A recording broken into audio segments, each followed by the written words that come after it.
Hi, we're the Ohio guys. We're here at JFAX in Grand Rapids, Michigan. Today we have Tyson Rinehart with us today. How you doing, Tyson? I'm quite well, thank you. How are you? Fantastic. Having a good time at the con so far? I'm having a great time at the con. It's I guess fourth time I've been in Michigan for a con, and it's the first time I've been in Michigan during the summer. So that's very nice. I'm liking it a lot more temperature walking outside wise than I do when it's not sure if it's winter or spring yet. I've heard it's kind of fluctuates in the spring. It's like, oh, one day it's spring, next it's winter again. Exactly. Yeah. One day walk to the convention center in a t-shirt and do a panel, and then step outside and it's snowing. Well, let's get right into this. What was it like working on Danganronpa, the animation? Danganronpa the animation was one of the absolute most delightful things I've ever gotten to do. I was at a convention a few years ago with Caitlin Glass and Carly Mosier, and we're all three in Danganronpa. And we were doing a joint panel, and somebody had asked, what shows are you guys really excited about? Are you really proud about? And I was like, oh, there's this one. Well, I can't talk about it yet. And then they all said the same thing. We all just kind of looked at each other, and we're like, and they're like, yeah. And I was like, yeah, we're all in the same show, and it's awesome, and you can't know about it yet, which is the double-edged sword that is the NDA. But yeah, no, Danganronpa was a super, super fun show to work on. Chris Bevins did a great job directing it. Michael Tatum did an awesome job with the script, and yeah, it's already just a ludicrously fun property, and then the amount of just freedom that we were given to really get in there and do it was awesome. Hifumi Yamada is one of the most delightful characters I've had the pleasure of getting to play. Very nice. Yeah, it's a great show, and I'm super proud of it. And I think we all are. Definitely go check that one out. Please do. Another show, The Rolling Girls. What was it like working on that one? That one was really cool because it was one of our simuldubs. So it's one of those things where it's basically come in every week, and you got to do a little bit of work to get it ready for that weekend, and so on and so forth. And when I got called in, Momiyama is the character I play, and he's kind of the adjutant to the leader, and he gets sent out to go find her daughter and help bring her home and everything.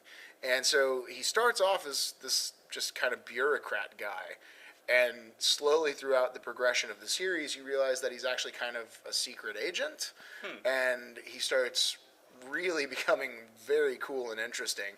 You find out he used to be in this awesome, influential rock band that he had to quit because rock drama, and and yeah, he had a hammer sideburns, which I think had nothing to do with why I was cast, because I had big hammer sideburns at the time.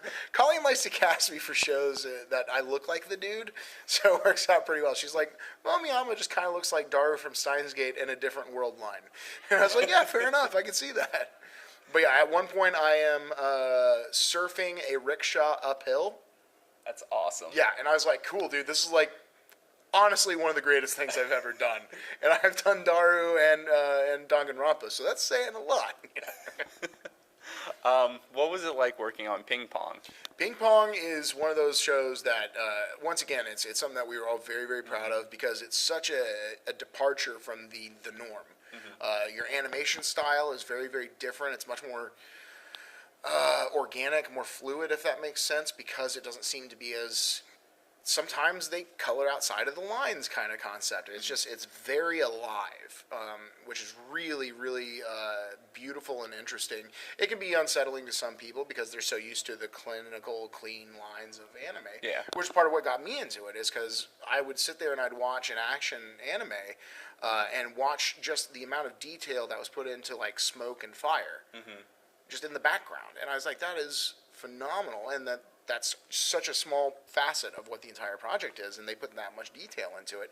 So I fell in love with anime, and then to totally kind of shift away from that clean, beautiful. It's still beautiful, but it's beautiful in a different way. Different kind. Yeah, it's almost like it's living watercolors or something. It's really cool visually.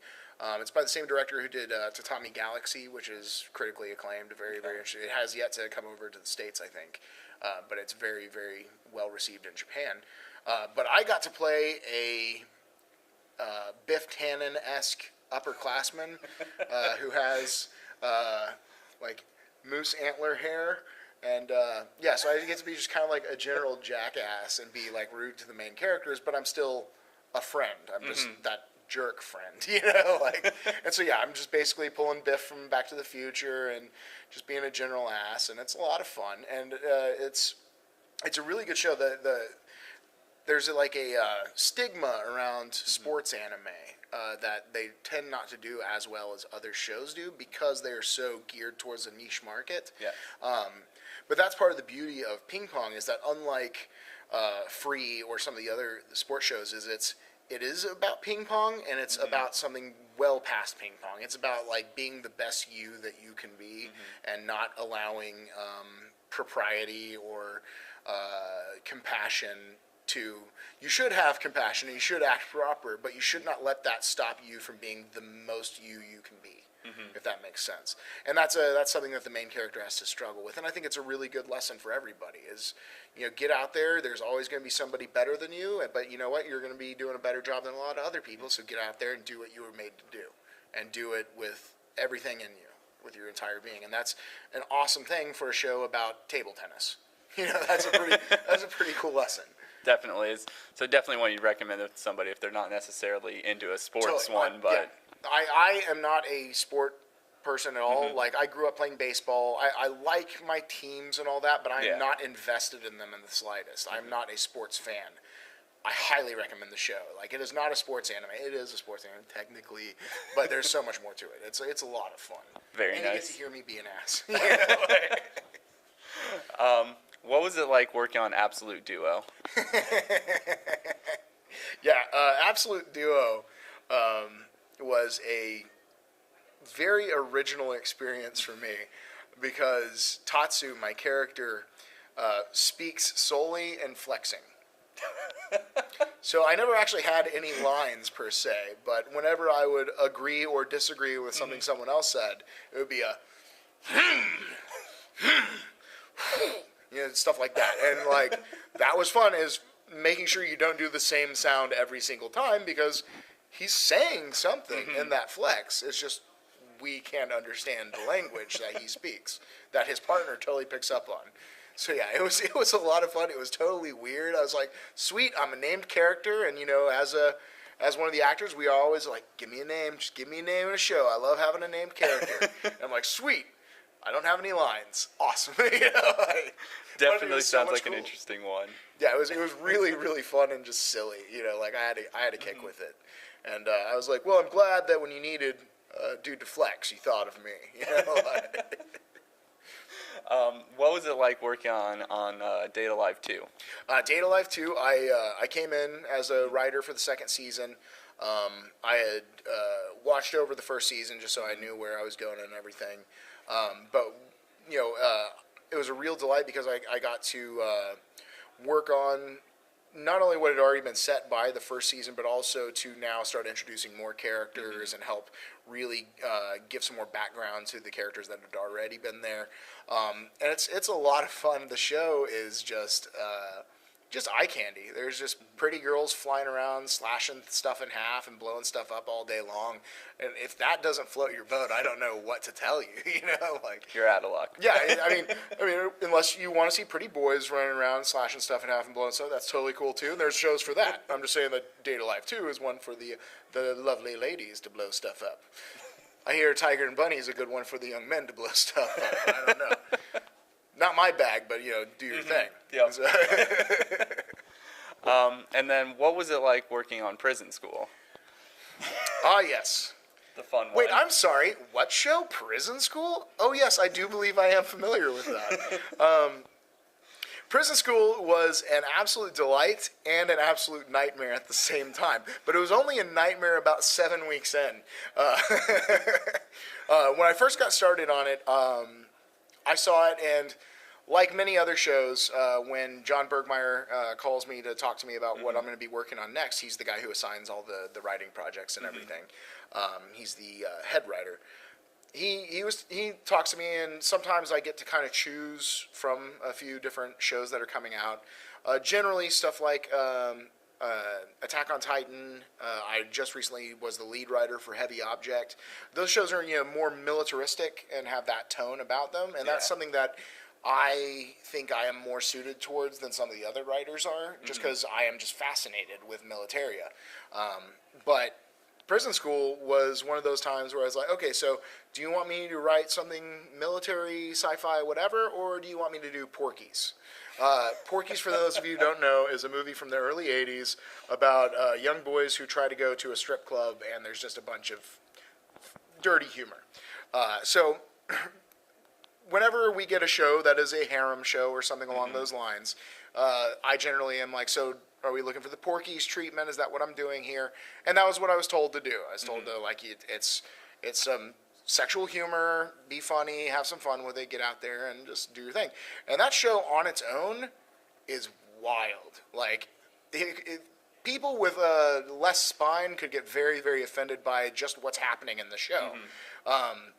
And then I decided that apparently wasn't enough. I wanted to offend more people, which was not my intent. It just happened to be the outcome. But yeah, I put in a joke about Gamergate, where it was a line where a girl was getting ogled by a guy in an arcade, and the direct Japanese translation was, you should treat me with more respect because I'm your senpai. Senpai is a term that we're not allowed to use because it doesn't communicate. Like, you have to know about Japanese culture to understand something that's actually a relatively complicated concept. The entire senpai-kohai relationship doesn't really exist in our culture. Like, the closest you can get is like Luke Skywalker and Yoda or something, like that kind. But again, you're like master and apprentice, and it's still not the same. It's similar, but like it was just one of those things that doesn't translate. And so I had to find something else to say. They're in an arcade. He's googly eyes at her, and she dropped a "What are you, a Gamergate creep or whatever?" And then I got 3 weeks of hate tweets and people asking for me to be fired and all that stuff, and I just tried to fill the flaps, in a funny way. I thought it was funny. And a lot of folks, they were like, oh, we're sick of Gamergate being put in a negative light and, being vilified and stuff like that. And then they start calling for me to be fired and calling my head writer a whore and a slut and stuff like that. I'm like, so you're not trying to be vilified, but you're acting like villains. But to be fair, and full disclosure, I had a number of Gamergate people who were very, very polite, very cool. And they're just like, look, we're the butt of jokes a lot of the time. It's annoying. And I was like, that's fair. I totally understand your point. I'm not apologizing, because if I apologize about this, then I have to apologize about every other joke I've made. It's very much like South Park. It's like either everything is on the table to play with or nothing is on the table to play with. And if I start playing favorable with one side, that means I have to do it for everybody else. That said, I'm not going to try to use terms that are hurtful. Like, I'm not dropping the N-bomb or anything. Like, that's way out of line. But you know what? If you are part of the world, at some point someone's going to make fun of you, and that's just it. And it wasn't a personal political standpoint. I have very, very different politics than that. Mine would be much more brazen and in your face than a gentle comment about a group. But yeah, I mean, like I said, I ended up talking with a number of Gamergate people who were totally cool. I ended up talking with a number of people who claim to be involved in Gamergate, who I don't think were involved in Gamergate. They're just trolls. And then I talked to some Gamergate people who were real jerks. But that's the thing. That's life. There are good people and bad people in every set of communities. And so, it was just one of those, and they just happened to be a very vocal one. Yeah, you're not going to be able to make, like, everybody happy. Exactly. And that's not what I'm going for, so yeah. But yeah, Prison School was a delight and a nightmare. Do you have anything coming out soon that you can talk about? I can't say too much. We've got, one, I don't know what my next project is. I'm working currently on And You Thought There Never Was a Girl Online. It's one of the simuldubs. Terrible title. Fun show. But yeah, it's one of the simuldubs we're doing right now. It's out, I think, episode 8 is airing this week. I'm not sure.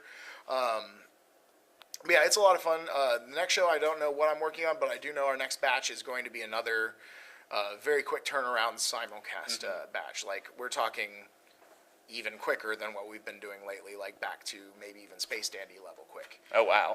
So it's going to be a new experience, and we're all going to adapt and hopefully get through it alive. But, you know, if not, it was a pleasure knowing you. But yeah, and I'm also working on I am the villain in a old early 90s anime, which I can't say anything else about because it hasn't been announced, but it's really, really cool to see something that I would have watched when I was like in middle school, and I'm now voicing for it, and that's pretty cool. Definitely pretty awesome. Yeah, it's a little bit of that. It's like, oh, if only they redubbed Ranma. They shouldn't redub Ranma, it's perfect. But if they did, I'd gladly play Ryoga. Just saying. Or Moose. Hell, even Genma. I would love to play Genma. You know, we ask it every time. Fans, any way to reach you? Facebook, Twitter? Oh, yeah. Well, many of you may already be familiar with me on Twitter at Attack on Tyson. But there's also Tyson Rinehart, voice actor, on Facebook. I've got my band, Bullet Machine. We are on Facebook and Bandcamp. We are a punk band, and we sing about basically like cult movies, B movies. We released a EP that is called Red Shirt Revenge, and it's 4 songs all about the original series of Star Trek. So if you want to rock out and listen to a song about tribbles, we got you covered. That's awesome. Well, I'm Jared. He's Tyson. We'll see you guys next time.